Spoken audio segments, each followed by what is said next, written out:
You know, that's great. American panel, ladies and gentlemen, Sean Beeline.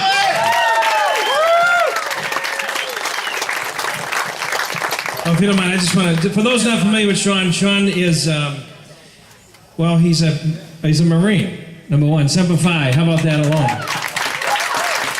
He serves as a major in the Marine Reserves, and Sean is a graduate of Harvard University, Georgetown University, the Wharton Business School at UPenn. So obviously he needs a scholarship for more education. I don't know that we've had somebody as I think refreshing and bright and somebody with a good vision as Sean in quite a while. We do have a really interesting primary going on right here between Sean and Earl Shirley, so we'll be well represented either way. But I just wanted to say that I really am encouraged by the fact that the 4th District even has a primary. How about that? All right, so that's where we've gone from 2008 to 2010. Ladies and gentlemen, Sean Beeline. So I'm Sean Beeline, and I'm running against Barney Frank. That's it. I have a rare privilege this year. That works for me. There's a lot of people out there who are responsible for what's wrong in this country today. Not many of them are more responsible than Barney Frank. So if you look at this economy, and that's the number one issue as I walk around this district and talk to people, it's jobs, jobs, jobs, the economy. If you look at why this economy is where it is today, it's because of the real estate meltdown.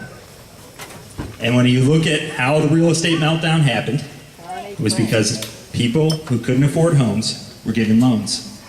And if you look at why people who couldn't afford homes were given loans, Barney Frank was the number one cheerleader for that policy.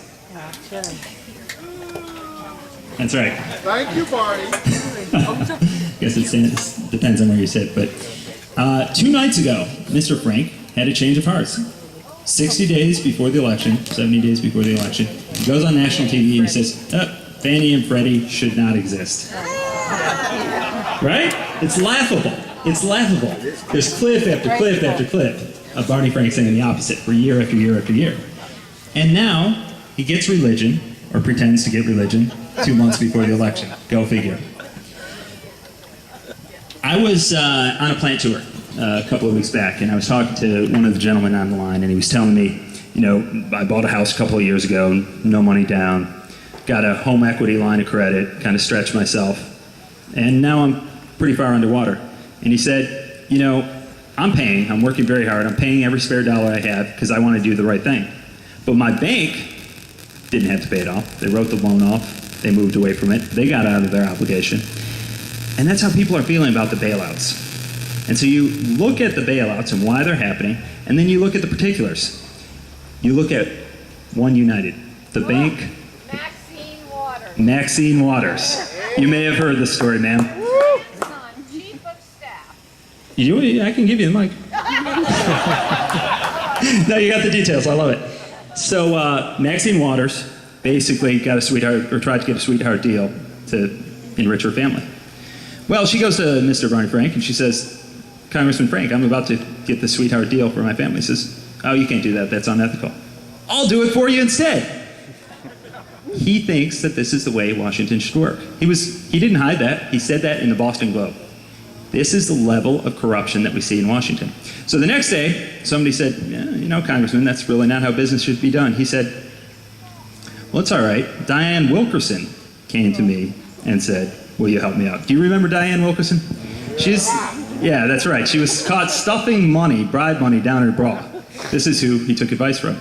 Next day, story changed a little bit more. Next day, it was constituent service. Now, mind you, the constituent lives in California, where he has a $6.5 million house that the bank got him, where he was arrested for doing cocaine and sodomizing somebody.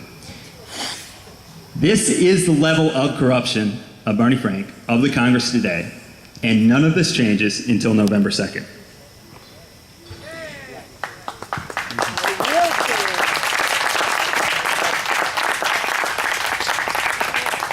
Now imagine a different vision.